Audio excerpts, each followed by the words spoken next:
Norma Neufner, policewoman, attached to the juvenile division. I'm on a call from a very worried mother whose daughter is missing. Her daughter's name is Judy Miller.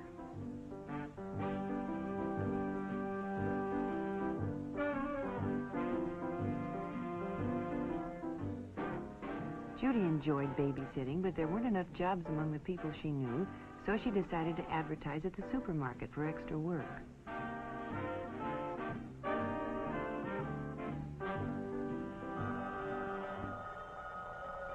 Late the following afternoon, the phone rang, and Judy was offered a job for that evening.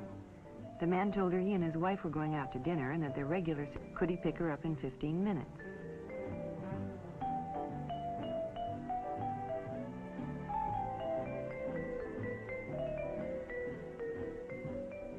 Judy's mother hadn't returned when it was time to go, so she left a message by the telephone.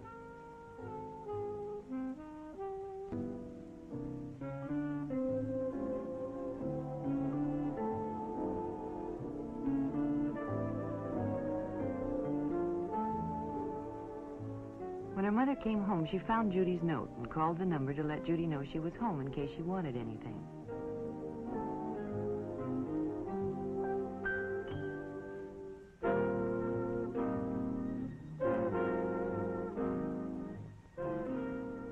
A woman answered, but she didn't know anything about Judy and told Mrs. Miller she must have the wrong number.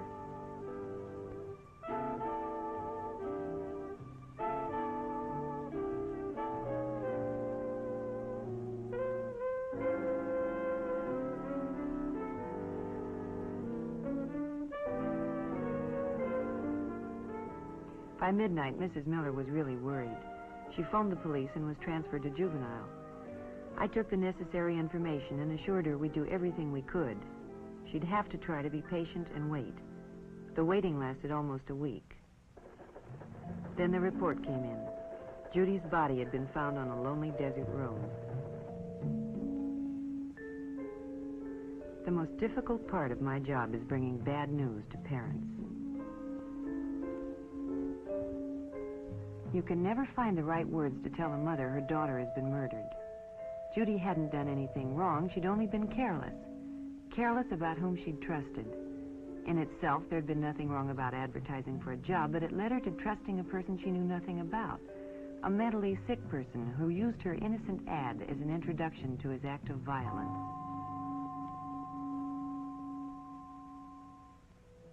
Being safe is often no more than applying good judgment in everyday life. One night while Barbara was babysitting, the doorbell rang. She didn't open the door, but called and asked who it was. A stranger said his car had broken down and could he use the phone. Barbara was very polite, but she told him she was babysitting and expecting a call from her parents. However, she was sure the next-door neighbors were home and perhaps he could use their phone. The stranger thanked her and left. Now, Barbara had been polite and helpful, but she hadn't taken any chances, and when her father called, she was safe.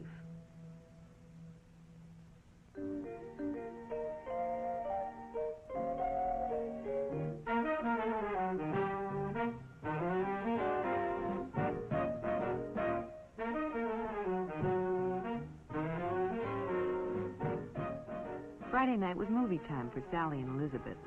Their parents alternated weeks taking them and picking them up. Friendships are easily made in a crowded theater, and when two older boys struck up a conversation and moved next to them, they were secretly pleased.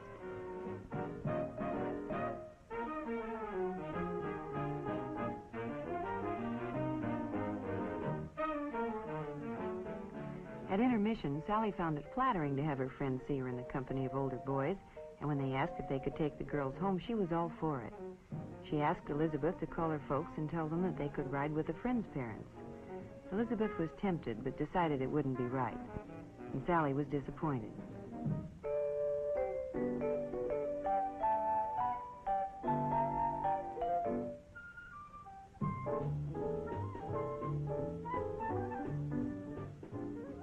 When the show was over and they were leaving, the boys suggested that if Elizabeth couldn't go with them, why didn't Sally come?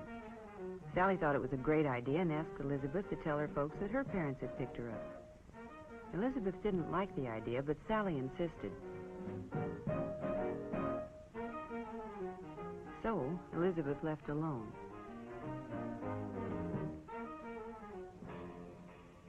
Not any of the boys she went with had a car, so it was fun riding with the older fellows. But when they drove right past her house, she became concerned.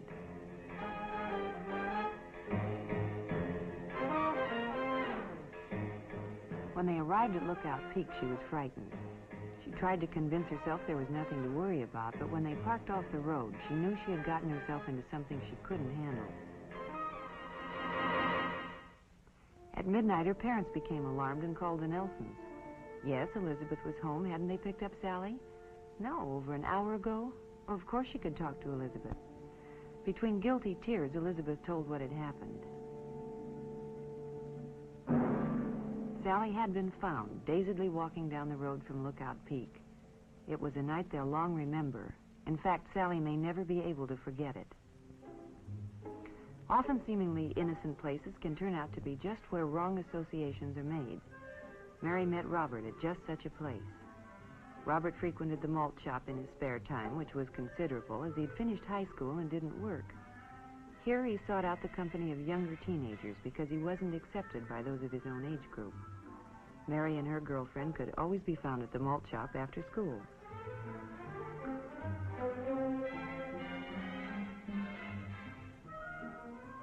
Mary had seen Robert before and thought he was very good looking, so she was naturally flattered when he singled her out and struck up a friendly conversation. He was fun to talk to, and they discussed everything from cars to movie stars. When he offered her a ride home, she was only too happy to accept.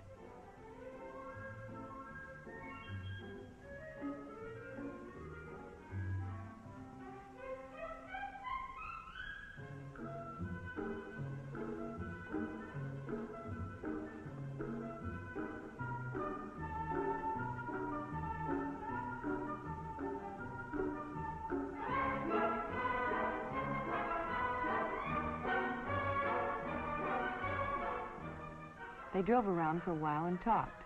Mary was a good listener, and Bob enjoyed nothing more than talking about himself. Mary knew her mother would be upset if she came home with an older boy, so Bob dropped her at the corner.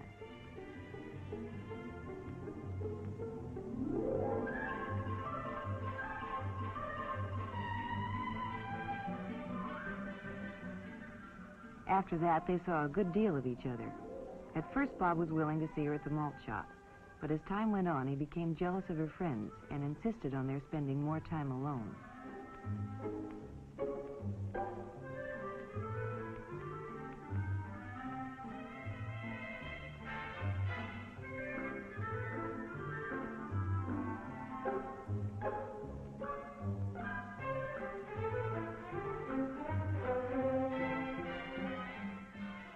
They began to go to secluded places, and their relationship became more intimate. Mary knew things were getting out of hand because Bob became more and more demanding, but not wishing to lose his friendship or the prestige she enjoyed from her friends for having an older boyfriend, she complied with his desire.